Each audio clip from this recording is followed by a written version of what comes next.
에스라서 9장 6절 말씀 우리 한 목소리로 함께 읽도록 합니다. 말하기를 나의 하나님이여 내가 부끄럽고 낯이 뜨거워서 감히 나의 하나님을 향하여 얼굴을 들지 못하오니 이는 우리 죄악이 많아 정수리에 넘치고 우리 허물이 커서 하늘에 미침이니이다. 아멘. 할렐루야. 오늘 이 예배 자리에 나오신 여러분들을 환영하고 축복합니다. 우리 앞뒤 좌우 인사하겠습니다. 하나님의 말씀 앞에 엎드립시다. 제가 결혼 전 사역을 하면서 중고차 한 대를 구입을 했었습니다. 그래서 신문 광고, 교차로라고 하는 그 신문 광고를 보고 딱 95만 원짜리 준준형 차가 이렇게 딱 나온 거예요. 그래서 직접 버스를 타고 그 사람을 만나서 이제 95만 원 현금을 주고 차를 구입해 왔습니다.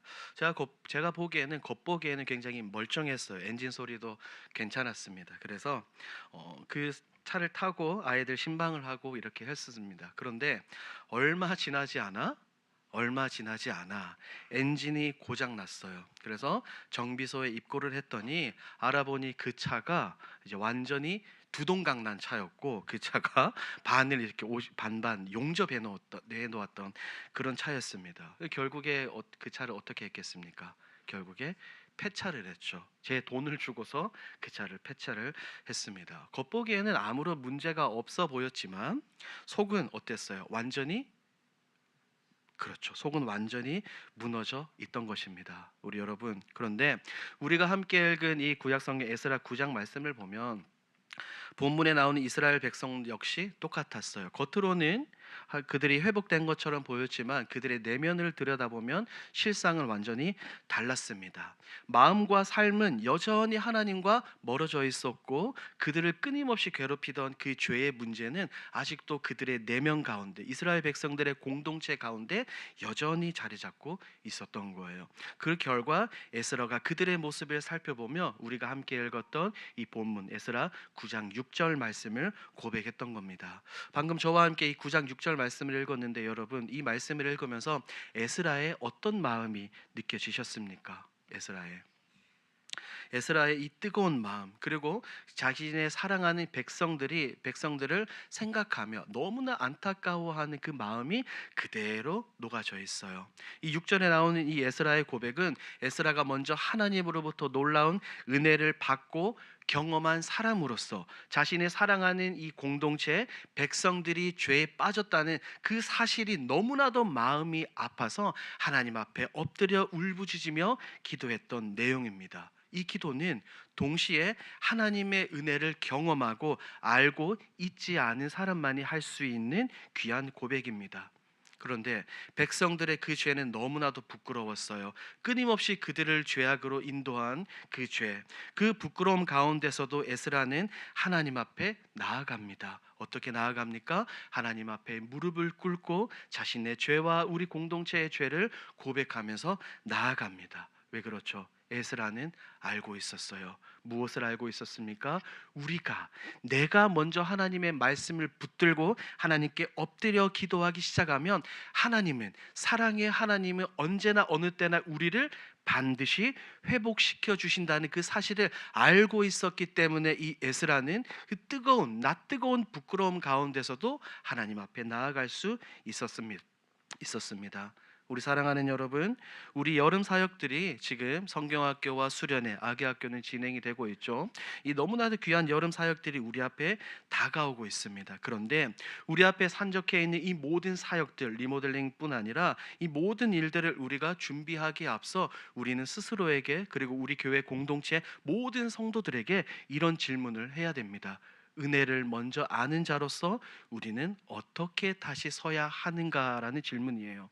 이 질문은 단지 다음 세대를 담당하고 있는 교육자들과 교사들에게만 하는 게 해당되는 것이 아닙니다. 우리가 함께 감당하는 모든 예배와 모든 섬김과 모든 헌신의 자리, 찬양대, 식당, 주차, 기타 등등등 모든 섬김의 자리에서 이 질문을 드려야 한다는 거죠.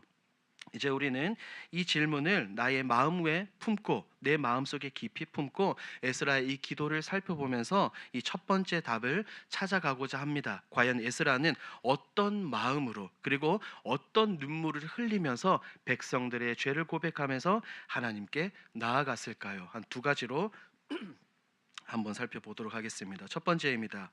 지금 에스라는 무너진 공동체 앞에서 무릎을 꿇고 하나님께 기도하고 나아가고 있습니다. 그런데 잘 살펴보면 에스라는 백성들이 죄를 지었지만 먼저 그들의 죄를 정죄하지 않았습니다. 오히려 백성들의 죄를 나의 죄 그리고 우리의 죄라고 고백하며 그들의 아픔과 문제와 상처들을 어떻게 했던 거예요?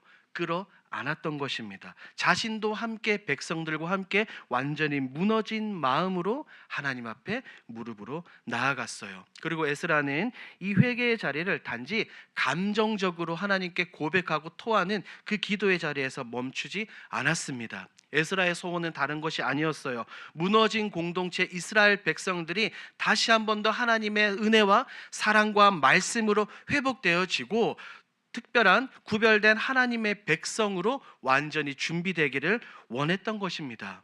이런 이 회개의 자리, 기도의 자리에서 깨닫게 되는 것이 있어요. 우리에게도 2025년도를 살아가는 우리도 깨달을 수 있는 것이 있습니다. 그게 바로 과연 진짜 사역의 본질은 무엇이냐라는 겁니다. 우리가 예배를 섬기고 여러모로 이제 교회에서 활동을 합니다. 그 모든 행하는 사역의 본질은 무엇입니까? 무엇입니까? 하나님의 일을 감당하는 자는 다른 것이 아니라 반드시 그 사람이 먼저 우리 모든 성도들이 공동체가 먼저 하나님의 말씀과 은혜 앞에 서야 되는 줄 믿습니다. 이것은 우리가 지금까지 너무나도 많이 기도로 준비하고 지금 실행되고 있는 리모델링 사역뿐 아니라 우리가 기도하고 또한 성경학교와 수련회, 아기학교 그리고 주일학교 모든 사역도 마찬가지입니다. 더불어 교회 내와 교회 바깥에 있는 모든 자리에 이 성도들이 하나님의 말씀과 은혜 앞에 먼저 바로 서야 될 줄 믿습니다. 우리는 너무 바빠요. 할 일이 너무 많습니다. 너무나 바쁘고 할 일이 너무나 많아요. 하지만 이렇게 바쁜 와중에 할 일이 많은 가운데 우리의 기도는 과연 무겁습니까? 우리의 기도는 가볍고 말씀은 흩어지고 은혜는 희미해져 있는 것은 아닌가라는 그 질문을 우리 스스로 던져보아야 되는 거예요. 우리 자신에게 던져보고 내 사랑하는 남편과 아내에게 던져보고 내가 사랑하는 우리 교회 공동체에게도 던져보아야 합니다. 그래서 에스라는 이 6절에서 고백했던 거예요.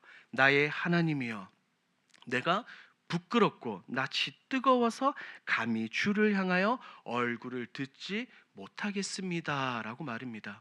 에스라는 이 사실을 알고 있었죠.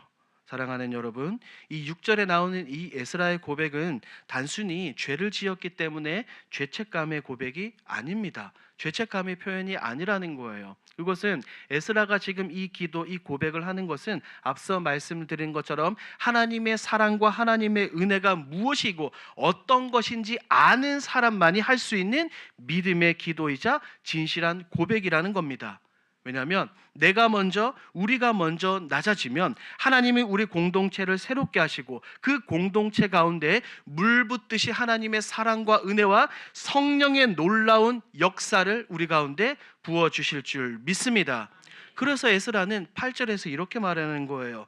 우리 하나님이 은혜를 베푸사 우리로 피하게 하시며 이 거룩한 곳을 주셨사오니.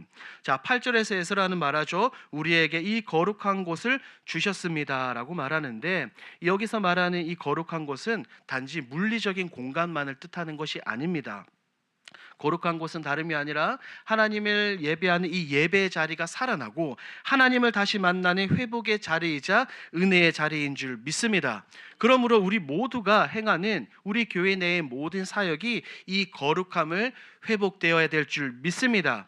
여름 사역뿐 아니라 모든 섬김과 봉사, 더 나아가서는 여러분들의 가정과 여러분들이 살아가고 있는 이 현실, 삶의 직장 현실 가운데서도 하나님의 임재와 하나님의 말씀과 은혜와 사랑, 그 거룩을 중심으로 우리가 살아가야 될 줄 믿습니다. 이어서 9절에서 에스라는 이렇게 이어서 말하죠. 우리를 구원하사 성전을 세우게 하시며 울타리를 주셨나이다. 에스라는 말합니다. 하나님이 우리를 구원하셨고 우리로 하여금 성전을 세우게 하셨고 우리에게 울타리를 주셨습니다 라고 말입니다. 여러분, 여기서 말하는 울타리는, 에스라가 말하는 울타리는 단지 보호막이 아닙니다. 이 히브리 원어의 의미를 보면 가데르라는 단어인데 이것은 둘러싼 성벽을 의미합니다. 여러분들이 한글 성경으로 읽었을 때는 이미지가 완전히 다르죠. 우리가 울타리라고 생각하면 어떤 이미지를 그립니까? 양떼 목장 생각해서 나무로 이렇게 혹은 철사로 이렇게 해놓은 이렇게 경계선을 쳐놓았는데 원어의 의미는 그게 아니라는 겁니다. Great Wall, 그러니까 성벽을 세우다라는 의미예요. 무엇입니까? 우리가 살아간 이 세상 가운데서 하나님께서 우리에게 주신 영혼을 지키는 은혜의 경계이며 말씀과 기도 안에 머무는 사랑과 은혜의 울타리, 사랑과 은혜의 성벽이라는 겁니다. 사랑하는 여러분, 우리의 할 일이 많아지고 사역이 많아지고 바빠지면 바빠질수록 우리는 우리의 무엇을 점검해야 됩니까? 우리의 영적인 이 울타리를 점검해야 될 줄 믿습니다. 영적인 성벽을 점검해야 돼요. 지금 우리 교회의 기도의 울타리는 견고하게 세워져 있습니까? 그리고 내가 하나님의 이 말씀의 성벽 안에서 거하고 있습니까? 우리 교회 공동체 이 생하는 모든 사역들이 하나님의 사랑과 은혜의 이 성벽 안에서 행해지고 있는 것입니까? 라는 그 질문을 우리 스스로에게, 우리 교회 공동체에게 끊임없이 해보아야 한다는 겁니다. 만약에 말입니다, 여러분, 우리가 기도 없이, 말씀 없이, 은혜 없이 이 사역을 감당한다면 어떨까요? 우리는 어떻게 보면 하나님이 보시기에 하나님이 기뻐하시는 일을 한다고 하면서도 정작 하나님과의 사이, 하나님과의 관계는 어떻게 될까요? 더 멀어질 수밖에 없습니다. 그러나 에스라가 지금 본문에서 이야기하고 있는 것처럼 하나님은 백성들에게 다시 기회를 주시죠. 하나님은 우리에게 다시 기회를 주신 줄 믿습니다. 무너진 자리에서도, 완전히 낭만과 절망, 아픔과 슬픔과 고통, 눈물밖에 없는 그 자리에서도 하나님은 우리를 어떻게 해주시는 거예요? 다시 일으켜 세워 주시는 겁니다. 우리가 무엇을 붙들기 시작할 때요? 하나님의 말씀과 하나님 그 말씀을 붙들고 하나님께 꿇어 엎드려 기도하기 시작할 때 우리는 회복될 줄 믿습니다. 그리고 하나님께서는 우리 자신을 먼저 회복시키는 거예요. 그리고 나서 또 누구를 회복시킬까요? 우리 교회 공동체를 회복시키시고 무너졌다고 말하는 우리의 다음 세대들 역시 믿음으로 세워가게 될 줄 믿습니다. 사랑하는 여러분, 이번 여름의 사역의 시작은 다른 것이 아닙니다. 에스라처럼 말씀을 붙들고 무릎 꿇고 기도하는 그 자리에서부터 시작됩니다. 그 자리에서부터 은혜가 흐르고 그 자리에서부터 사랑이 시작이 되어지고 그 자리에서부터 회복이 시작이 되는 것입니다. 하지만 더욱이 우리가 기억해야 될 것이 있어요. 그 모든 행하는 그 사역, 시작하는 것보다 마무리가 훨씬 더 어렵다는 거죠. 에스라는 단지 기도로 시작한 것이 아니라 그 기도를 통하여서 백성들이 끝까지 하나님을 외면하지 않도록, 끝까지 하나님을 사랑하고 끝까지 하나님을 붙들 수 있도록 그는 홀로 고군분투했습니다. 끝까지 은혜 안에서 모든 것을 어떻게 지켜내었는지 우리가 두 번째로 한번 살펴보겠습니다. 자, 10절에서 에스라는 또 이렇게 말하죠. 이제 우리 하나님이여 이렇게 하신 일 이후에 우리가 주의 계명을 저버렸사오니. 에스라는 이렇게 말합니다. 설교 서두에 제가 말씀을 드린 것처럼 백성들의 겉보기에는 괜찮았어요. 예배가 회복되어지고 성전이 회복되어진 것처럼 보였지만 그들의 마음은 여전히 하나님과 어땠어요? 멀어져 있었습니다. 그래서 하나님의 말씀에 순종하지 않고 이방 사람들과 결혼을 했다는 것이죠. 이처럼 외적인 회복이, 그러니까 눈으로 겉으로 보여지는 그 모든 회복이 내면의 회심과 내면의 회복으로 이어지지 않을 수 있다는 것을 우리가 기억을 해야 됩니다. 무슨 말이냐면 우리가 모든 예배 때마다 찬양하고 말씀 듣고 기도하고 은혜를 받았다고 해서 우리의 삶 가운데서 우리가 스스로 거룩해지는 것은 아니라는 말입니다. 여러분 이해되시죠? 오히려 하나님으로부터 이 은혜와 사랑을 받은 사람은 세상에 나아가서 훨씬 더 큰 책임을 가지고 살아가야 한다는 거예요. 진짜 은혜와 진짜 사랑과 진짜 거룩은 이곳 예배당에서 이루어지는 것이 아니라 어디에서 이루어지는 것입니까? 우리의 삶의 현장에서, 가정에서, 직장에서, 밖에 나가서 행하는 모든 일에서 이것이 이루어지는 것입니다. 이것은 교회 내 여름 사역도 마찬가지예요. 우리가 모두가 함께 기도하고 준비하고 시작하는 것은 우리 모두가 함께 할 수 있습니다. 하지만 그 모든 사역이 끝까지, 처음부터 끝까지 은혜로 지속되도록 기도와 말씀을 붙들며 지켜내는 것은 시작하는 것보다 훨씬 더 쉬워요, 어려워요? 어렵습니다. 그래서 우리 사랑하는 다음 세대들을 위해서 우리가 어떻게 해야 되는 것입니까? 교사와 교육자들만 힘을 모아 기도하는 것이 아니라 우리 교회의 모든 성도들이 함께 마음을 모아서 이 다음 세대를 위해서 기도하고 섬겨야 될 줄 믿습니다.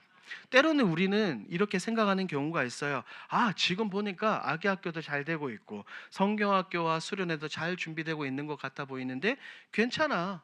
몇몇 사람들이 교육자들이 열심히 하고 있으니까 우리 주일학교, 우리 교회는 문제 없어라고 생각하실 수 있어요. 그러나 하나님은 그렇지 않아요. 하나님은 사역에 우리가 행하는 이 모든 것들에 겉으로 보여지는 외적인 성과가 중요한 것이 아니라 하나님은 사무엘상에서 뭐라고 말씀하십니까? 그 마음의 중심과 그 마음의 동기를 하나님은 훨씬 더 중요하게 보신다는 겁니다.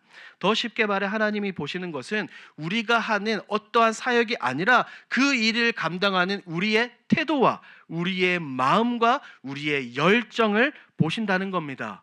그런데 이스라엘 백성은 겉으로는 제사를 드리고 예배를 드렸지만 실제 삶 가운데서는 점점 더 하나님과 멀어지고 있었어요. 본문에서 말하죠. 백성들이 이방인들과 결혼했다라고 말입니다. 여러분, 에스라가 말하는 지금 이 백성들이 이방인과 결혼했다라는 것은 어떤 의미일까요? 이것은 단지 문화적인 타협이나 외적인 혼합의 문제가 아니에요. 하나님을 향한 이스라엘 백성들의 마음이 어때요? 흔들리고 그들이 마음이 완전히 흐려졌다는 신호입니다. 그 신호예요. 우리도 마찬가지입니다. 우리가 하나님 중심에서 벗어나 기도 없이 외적인 성과나 이런 전략만 따르고 말씀 없이 감정만 쫓기 시작하고 사람들의 눈치를 보기 시작하면서부터 생겨난 것이 무엇입니까? 어느새부터 하나님의 사랑과 은혜는 점점 외면하게 되는 겁니다. 사람들의 눈치를 보는 거예요. 눈치를 보면서 예배 자리에 오고 사람들의 눈치를 보면서 사역의 자리에서 섬기게 되는 겁니다. 이것은 비단 여름 사역에만 적용되는 진리가 아니에요. 우리가 매주 드려지는 예배 가운데 그리고 순원들과의 그 나눔 가운데, 가정 예배 가운데 우리가 감당하는 모든 신앙적 책임이 이 흐름 속에 있는 겁니다. 경험으로, 노하우로, 열정만으로 그저 사역하다 보면 진짜 은혜를 놓치고도 우리가 모르게 된다는 겁니다. 우리 13절 말씀을 함께 읽어보도록 하겠습니다. 13절 시작.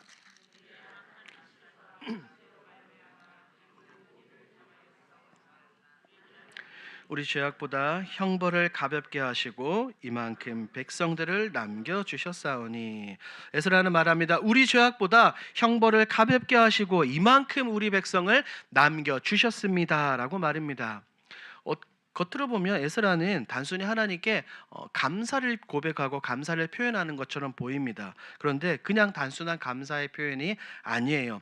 다시 기회를 주시는, 다시 회복하고 다시 우리를 세워주시고자 하는 이 하나님의 마음 앞에서 심히 떨리고 두려운 마음으로 에스라가 지금 기도하며 고백하고 있는 겁니다. 우리 사랑하는 여러분, 에스라의 이 고백에서 우리는 다시 한 번 더 복음의 진리를 보게 되죠. 무엇입니까? 우리가 넘어졌을 때 하나님은 우리를 버리지 않으시고 우리가 다시 일어날 수 있도록 우리에게 무엇을 내미시는 분입니까? 사랑의 손길을 내미시는 분이죠. 이 복음의 진리를 우리가 알 수 있어요.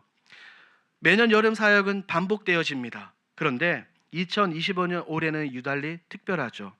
왜냐하면 올해는 교회 리모델링과 신앙의 새로운 열정으로 특별한 2025년도 여름 사역을 우리가 맞이하고 있습니다. 이제 봄 신방이 끝났는데 신방을 많은 분들을 만나서 예배하며 이제 기도 제목을 나누고 옛일도 이렇게 대화를 나눴어요. 그런데 굉장히 많은 성도들이 그렇게 말씀해 주셨어요. 한때 우리 길동교회 주일학교가 정말 뜨거웠습니다. 은혜가 넘쳤고 아이들도 수백 명이었고 교사들 각 부서마다 교사들이 넘쳐났습니다. 30명, 40명이었습니다. 라고 그렇게 말합니다. 그렇게 말씀하셨어요.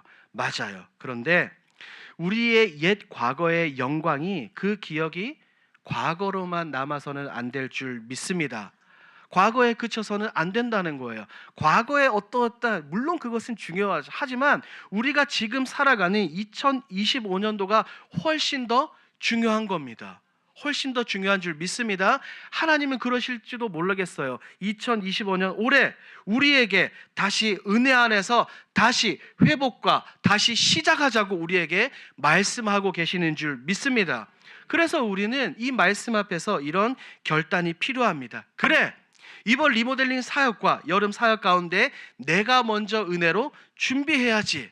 내가 사람들에게 보여지기보다 하나님 앞에 먼저 무릎 꿇고 내가 그 은혜를 기도로 준비해야지. 이런 모든 마음이 오늘 우리에게 필요합니다. 주일학교 교사들뿐 아니라 교육자들뿐 아니라 모든 성도들이 같은 마음으로 이 마음을 품어야 된다는 거예요. 그래서 14절에서 에스라는 다시 한 번 더 이렇게 말하죠. 우리 14절 말씀도 함께 읽습니다. 시작. 우리가 어찌 다시 주의 계명을 거역하고 이 가증한 백성들과 통혼하오리까? 피할 자가 없도록 진노하시지 아니하시리까? 에스라 이 고백은 단지 두려움의 표현이 아닙니다. 하나님께 다시 한 번 더 혼날까봐, 심판을 받을까봐 겁나서 하는 그 고백이 아니라 하나님이 다시 한번 부어주시는 그 놀라운 사랑의 은혜를 헛되이 받지 않으려는 에스라의 거룩한 경외가 담긴 고백이에요. 그리고 이어서 마지막 15절에서는 에스라는 한 번 더 이렇게 말하죠. 함께 읽습니다. 시작. 이스라엘의 하나님 여호와여, 주는 의로우시니 우리가 남아 피한 것이 오늘날과 같사 도리어 주께 범죄하였사오니 감히 서지 못하겠나이다 하니라. 여러분, 지금 15절에서 에스라가 고백하는 이 기도, 이 말의 뜻을 이해하시겠습니까? 쉽게 말하면 이거예요. 하나님, 우리는 하나님 앞에서 어떤 변명도 할 수 없습니다. 우리를 소생케 하고 우리를 회복하고 우리 공동체가 다시 거룩하게 되는 것은 오직 하나님의 의로우심 밖에 없습니다 라고 지금 15절에서 에스라가 고백하는 거예요. 사랑하는 여러분, 여기에서 우리는 또다시 한번 복음의 핵심을 보게 됩니다. 우리는 죄인이죠. 백성들 역시 죄인입니다. 하지만 우리는 우리를 위해서, 나를 위해서 십자가에 달려 돌아가신 예수 그리스도의 그 의와 보혈의 피로 말미암아 하나님 앞에 담대히 설 수 있게 된 줄 믿습니다. 그리고 그 놀라운 은혜의 사실은 단지 과거의 구원이 아니라 오늘 우리가 감당하는 이 모든 사역의 기초가 된다는 것입니다. 하나님의 사랑과 하나님의 의로움, 예수 그리스도의 십자가 희생과 흘리신 그 보혈의 피가 말입니다. 여러분들은 지금 하나님께서 우리에게 너무나도 많이 베풀어 주신 그 은혜의 자리에 앉아서 예배를 드리고 사역을 감당하고 있죠. 우리의 예배가 회복되어지고 사역이 확장되고 공동체가 다시 세워지고 있습니다. 우리의 지난 70년간 우리가 교회가 잘 달려왔다면 올해는 다시 한 번 더 우리 교회가 힘차게 도약할 수 있는 굉장히 어떻게 보면 절호의 찬스, 절호의 기회를 우리가 맞이하고 있습니다. 리모델링과 여름 사역 또한 단순한 일이 아니에요. 이 모든 과정 가운데 우리가 하나님의 은혜를 기억하고 다른 것이 아니라 복음 위에 하나님의 은혜와 사랑 위에 다시 한 번 더 지어지고 다시 한 번 더 세워지는 놀라운 믿음의 여정인 줄 믿습니다. 그래서 하나님은 오늘 우리에게 다시 한 번 더 이렇게 묻고 계시는 거예요. 사랑하는 민기야, 내가 너에게 베푼 은혜와 사랑을 너는 기억하고 있느냐라고 말입니다. 여러분 스스로에게 질문해 보십시오. 이 놀라운 질문 앞에서 우리는 어떤 반응을 보여야 됩니까? 다른 반응이 아니라 먼저 하나님 앞에 말씀을 붙들고 무릎을 꿇고 기도하는 마음으로 하나님께 응답해야 될 줄 믿습니다. 그리고 그 응답은 어떤 것으로 나와야 될까요? 우리 결론에서 한번 보겠습니다. 우리가 지금까지 살펴본 이 말씀은 단지 성경에 기록된 이스라엘 백성들만의 과거의 이야기가 아니라 지금 오늘을 살아가는, 그리고 우리가 함께 신앙생활하는 우리 교회 안에서 우리 공동체를 향한 하나님의 초대입니다. 우리는 지금 굉장한 중요한 사역의 시기를 앞두고 있어요. 리모델링과 순사역, 여름사역, 기타 등등 많은 사역이 우리의 앞을 기다리고 있습니다. 하지만 아무리 많은 준비가 있다 하더라도 그 중심에 하나님의 사랑과 은혜가 없다면 우리는 겉으로는 굉장히 바빠 보이지만 속은 텅 빈 사역을 하는 거예요. 은혜 없이 드려지는 사역, 은혜 없이 드려지는 헌신과 섬김, 이 모든 것은 결국 모든 것을, 다른 것을 남기는 것이 아니라 공허함만을 남기게 됩니다. 그러므로 사랑하는 여러분, 지금이 하나님이 주신 그 은혜와 사랑을 다시 회복할 때인 줄 믿습니다. 지금이 하나님 앞에서 다시 말씀을 붙들고 하나님 앞에 꿇어 엎드려 기도해야 될 때인 줄 믿습니다. 그리고 이렇게 고백해야 되죠. 하나님, 우리 교회가, 그리고 우리가 지금까지 여기까지 달려온 것은 모두 다 하나님의 은혜인 줄 믿습니다. 하나님, 지금까지 우리를 잘 인도하여 해 주시니 감사합니다. 다시 한 번 더 올해 2025년도 이 여름 사역을 앞두고, 리모델링 사역을 앞두고 다시 한 번 더 우리 공동체를 폭포수와 같은 은혜를 부어 주셔서 우리를 회복시켜 주시옵소서라고 말입니다. 우리 사랑하는 여러분, 모든 사역의 출발점은 기도입니다. 그리고 그 동력은 복음이고 그 열매는 은혜입니다. 기도를 통하여 시작하고 그것을 움직일 수 있는 힘은 다름 아니라 예수 그리스도의 복음이고, 그 열매는 우리가 매일매일 모든 예배 때마다 그리고 다음 세대들이 누려가는 은혜입니다. 어떤 사역을 하든지 모든 사역은 다름 아닌 무릎의 기도에서 시작이 됩니다. 조용히 기도하며 하나님 앞에서 마음을 열고 말씀 앞에 우리 자신을 다시 세우는 그 자리에서 모든 것은 출발합니다. 사랑하는 여러분, 이 에스라 9장에 나오는 에스라의 기도를 천천히 묵상해 보십시오. 오늘 선포한 이 진리의 말씀을 여러분들의 마음판에 깊이 새기며 우리 앞에 놓인 이 많은 사역과 많은 바쁨과 일 가운데 하나님의 은혜가, 하나님의 말씀이, 예수 그리스도의 넘쳐 흐르는 보혈이 우리의 모든 사역 가운데 있기를 우리 주 예수 그리스도의 이름으로 간절히 축복합니다. 아멘. 기도하겠습니다. 사랑과 은혜의 하나님, 감사합니다. 오늘도 저희를 다름 아닌 하나님의 말씀 앞에 세워주시니 감사합니다. 하나님, 오늘 에스라의 눈물의 기도를 통해 은혜를 다시 붙들고자 하는 우리의 간절한 마음을 하나님께서 아시리라 믿습니다. 겉으로는 괜찮아 보여도 속은 무너졌던 이스라엘처럼 우리도 분주한 사역과 삶 가운데서 때로는 기도는 약했고 은혜는 희미하지는 않았습니까? 하나님, 다시 우리를 은혜 앞에 세워 주시옵소서. 우리 모두가 다시 무릎을 꿇고 주님의 얼굴을 구합니다. 우리의 가정과 교회, 일터의 모든 자리에서 신실하게 하나님 앞에서 서는 그리스도인들이 될 수 있도록 인도하여 주옵소서. 하나님, 우리는 자격이 없지만 오직 예수 그리스도의 은혜로 오늘도 하나님 앞에 나아갑니다. 우리가 행하는 모든 사역이 눈물로 준비되고 기도로 세워지며 복음으로 열매 맺게 하여 주시옵소서. 감사드리며 예수님의 이름으로 기도합니다. 아멘.